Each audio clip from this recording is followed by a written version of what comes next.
Hey guys, it's Alex, and today I'm going to give you an update. A couple of you guys on the live stream said, Alex, we like seeing the updates, so keep us abreast as to what's going on. Don't think I'm just sitting around and doing nothing. I finally got a smaller belt to the point where it is so tight on the tensioner that sucker barely... Wow, this light is amazing. That sucker has like all the tension. It was real tough to get this belt, so this is actually a 72-inch belt. Again, guys, all beta testing.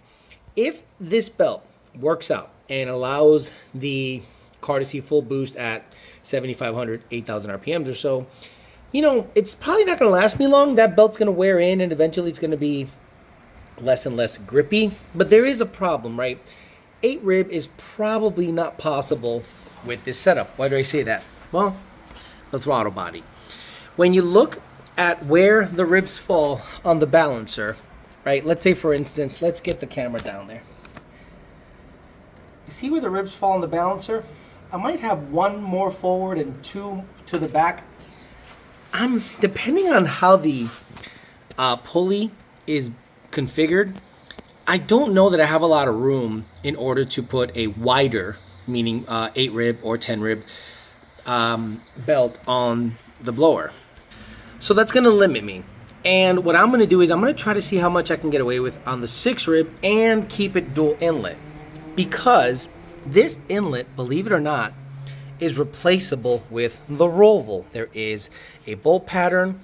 You undo it and you can take this guy out. And Magnuson, believe it or not, provides a single Roval, which I can bolt the Kenny Bell 168 or VMP's throttle bodies. But you and I both know Kenny Bell 168 is going to be the jam, and then I can make my own cold air from here. But I really want to make this work. My goal is to make this thing go 8s in the quarter mile is the goal. That's the goal. So I'll do everything possible to make that happen. But there are a couple of key differences. As you can see, the hub is a 4-bolt hub. The VMP pulleys are 6-bolt. So with the new inlet that is Roval, it will take this style hub, a 6-bolt, as opposed to Magnuson's twin inlet 4-bolt. So this might be a limiting factor on the Roush kits for 2024 and up. This is basically a 2024 and up blower, okay? And the twin inlet configuration. So maybe Magnuson has to do something in order to allow more clearance in case people, now that it's tunable, the Roush kits for 24 and up Mustang are tunable. That does not mean that Lund Racing has yet provided tuning for them. So I would hope that Magnuson or somebody creates spacing, or the aftermarket is going to come up with a way of maybe extending this guy out via a spacer or something, or cutting the bottom of it so that you can allow for a wider pulley, whether it's 8 rib or 10 rib. Rami Zaidan in Puerto Rico actually is the guy that's gotten to it before anyone else. So if anyone's going to do it, I believe it's going to be him. But I have yet to test this because it's been kind of crappy all week. Matter of fact, it's been crappy all month, and I was trying to go outside, and every time I'd go outside, it'd rain, and the last thing I'm gonna do is take this car out far with drag radials on it and get stuck in the rain with these guys. Probably not a good idea. Been there, done that. Not looking forward to doing it again. So I'll wait until the weather's clear and get some 60 to 130. Actually, forget 60 to 130. I just want to make a 8,000 RPM hit and make sure that it sees full boost with no belt slip. If the belt slip is cured, we're good. Now, I have been working on, yes, it looks pretty bad, but I have been nonstop working on the Fairmont. I'll show you what I've gotten done. So for those of you that thought the carbureted intake was for the Corvette, well, it's not. It's for this car. This car is going to be carbureted. The goal with this Coyote on the Fairmont is to be a test mule for what I think could be a pretty cool little project by making everything analog, meaning no EFI, regular controls. Basically, think of this as a Fox body motor, meaning it's going to have an archaic ignition system, a carbureted setup with a regular... I'm going to try to get it running naturally aspirated first before we do anything crazy. So the conversations of spark is what kind of like got my brain going. So I started talking to Jake, and I started talking to you guys on Patreon, and you're like, hey, they do sell a belt-driven distributor setup. And here it is, right? So let's talk theoretical stuff. Let's say this guy gets mounted in such a way, let's say over here, or, you know, with a combination of standoffs or bracketry, and we all know Jake is a wizard at bracketry. Let's say you can make it so that that belt drive right there can be driven off of a mandrel that runs off of the crank, and you can make the proper bracket to make it sort of like space it in such a way where, you know, it's favorable. You know, you can make something cool. You can mount it up here. You can do, you know, there's some room up here on the Coyote, right? There's this void that you can do a whole bunch of goodies in. But the problem is you have to run it off the belt that is kind of like in the middle right there. So you're going to have to kind of run it out here somewhere, which is fine.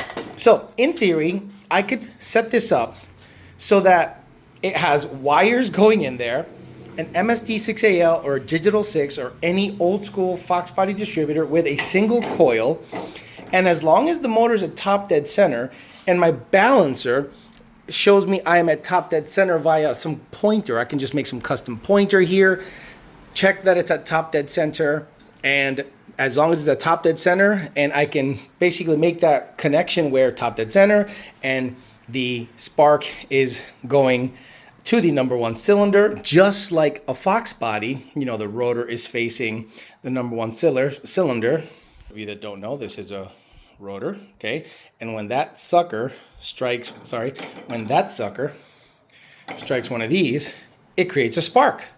Old school. So that's kind of my thought process. And I've seen, I mean, look, I don't think it'll be a problem naturally aspirated and or even boosted if you have the proper boost reference, the proper carburetor, the proper spark advance timed on the balancer. And this has a mechanical advance. So theoretically, you can set it to 12 degrees of spark advance at idle. And when you rev it, the mechanical advance will bring it up to whatever you want. So obviously, the way you set the spark advance is you rev it to see where the mechanical advance takes you, and you can then go from there. Now, the elephant in the room, the cams. So because I know where they're parked, I'm not too worried. Let's talk about how these cams are actuated. Well, obviously there is pulse width modulation that controls a solenoid, which looks like this. This is a solenoid. The actuation of the phaser is there, basically in and out, and it controls oil flow in the phaser, and depending on how it's actuated, determines the cam position based off of pulse width modulation based off of this guy. But let's say, for instance, theoretically in Minecraft, you were just to set a 12-volt signal to this. Think about it. Let's say the exhaust cam, you want it to end up at 15 degrees, retarded. So what if you put a mechanical stop in the phaser that when it is actuated, thunk, it bottoms out against that stop at that position? Same goes with the intake. I know what the intake, idle, and parked cam position is. This is a mid-lock, so it's 20 degrees, if I'm not mistaken, advanced.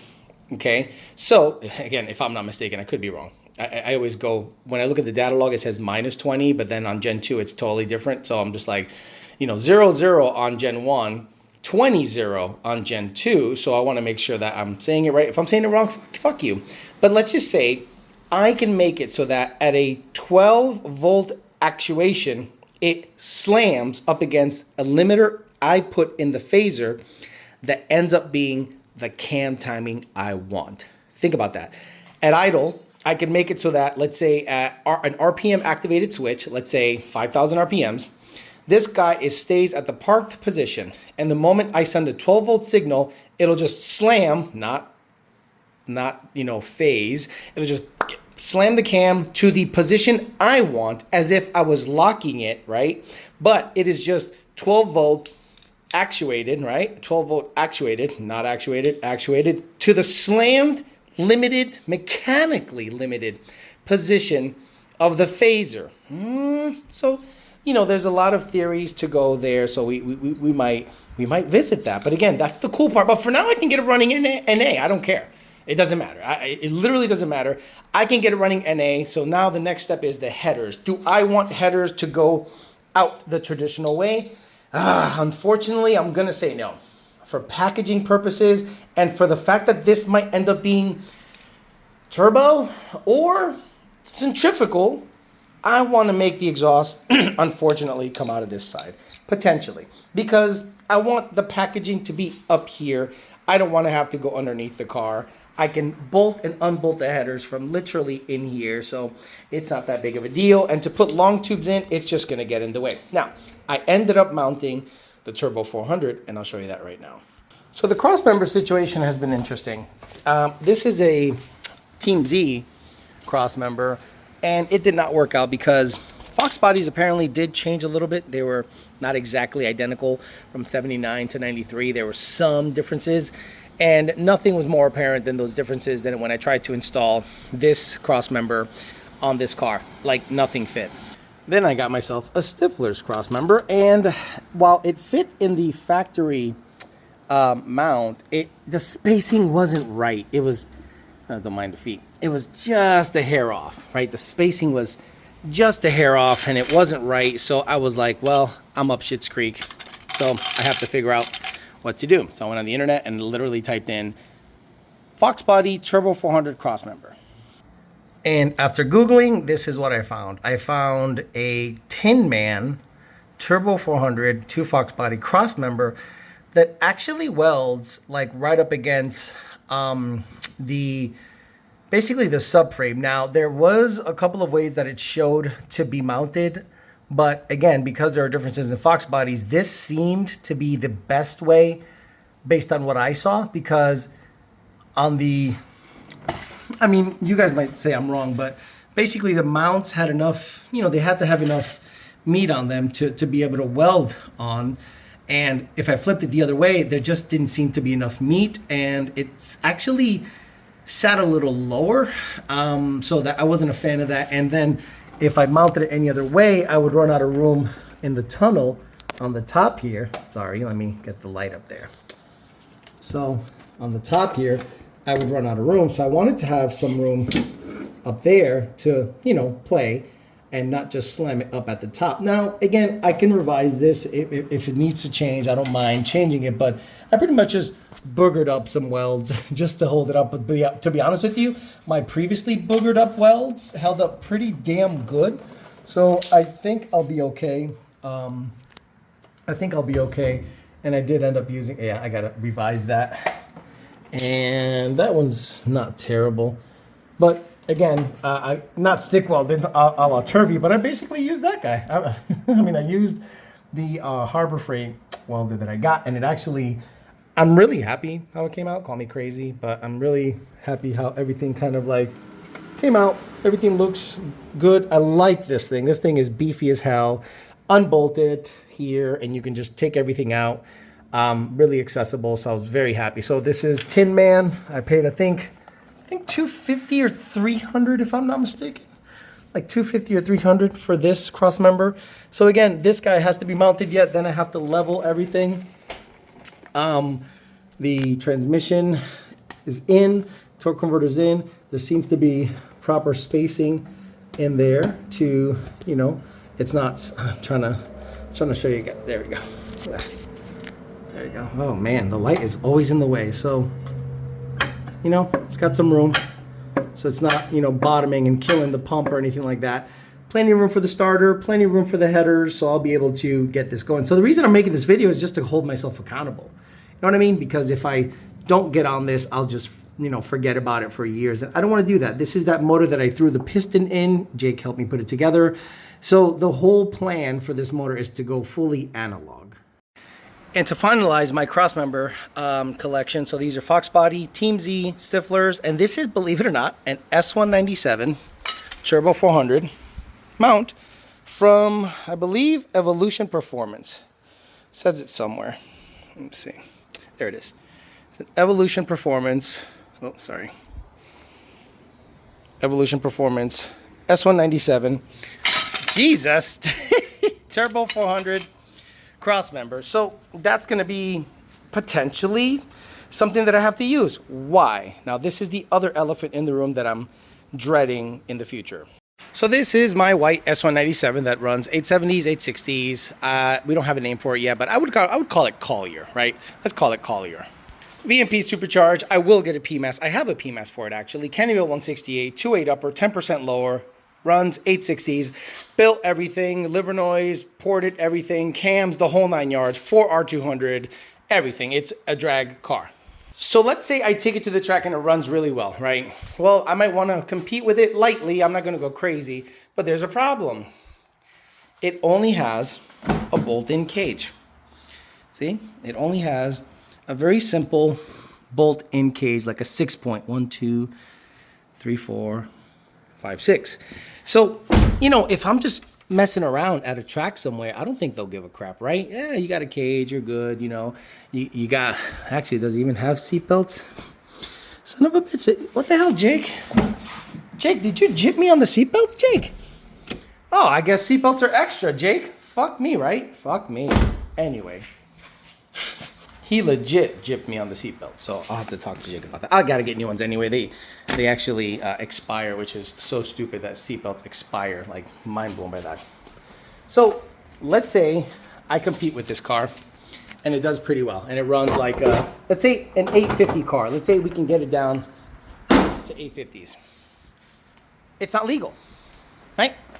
It's not legal for 850s. So you're like, can it run 850s? I think so, based on the configuration. What do I need to do to make this legal to run 850?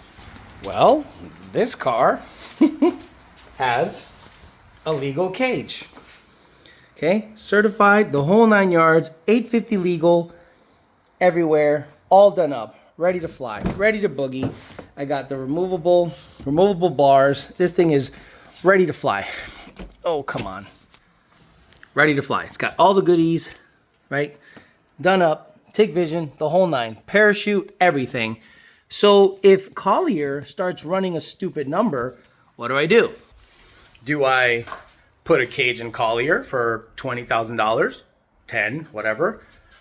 Do I take the motor out of Collier and put it in this? It's crazy, because this probably with a turbo 400 with more boost and some nitrous might live in the 850 zone, no problem with this illuminator. So it's like, what do? Well, what you should not do is probably spend stupid money. If it's going to cost you another $10,000 to $15,000 to race that car legally at the track, is it even worth it? Probably not. Probably just configure the blue car to go racing, because it's literally a copy of this car. The suspension, the rear end, the ice tank, it's a copy of this car. So I could put a 400 or a 6R80 in this car and compete. But we all know what I think about racing at a competitive level. But if I want to go and compete in small 850 events or something like that, which is probably the only thing I'd compete in, or a drag and drive 850 class, I would actually like that. That is not competitive. That is not heads up. It is just drive, go 850, get as close to 850 as possible. I think that's an attractive thing. So I have a lot of thinking to do, because if Collier starts getting after it and starts running deep in the 8s, and that motor is stout, I might have to bring everything over here or configure this car to run that 850 class with a turbo 400 or a 6R80 / 4R200. So we'll see. Anyway, that is the update. Thought I'd give you guys a pretty in-depth update. A lot of you guys asked in the live stream, give me an update on what's going on. There you go. So the Fairmont, we're going to do analog, distributor, mechanical, independent variable cam timing off of a 12-volt source. A Holly Blue, a Holly Brawler, just get it running NA, put some forward-facing headers in it just to get it running. And if I can get that sucker running fully analog, I'll go to the track and see what it runs, because that has a done-up cage. Like, you know? It's like, okay, let's throw a seat in it. Let's throw, seatbelts in it and clean all this shit up, because this is just storage for now. Put a good column in it and good glass and go racing, because this has a good cage in it. And if anything, if I'm going to run any 8-second class, any mid 8-second class, it'd probably be something like this. This is full out race car shit, but I am a big fan of making really fast street cars a thing, especially in Palm Beach County. So there you go. That's the update. Hopefully you guys are up to date on what's going on here. The Corvette is still getting worked on, so I'm not going to give you an update on that until I go up to Lund Racing, which will probably be in a week or two, just to show my face and be like, hey, I'm here, and give you an update on the turbo progress on the ZR1. Thanks for listening, guys. We'll talk to you later.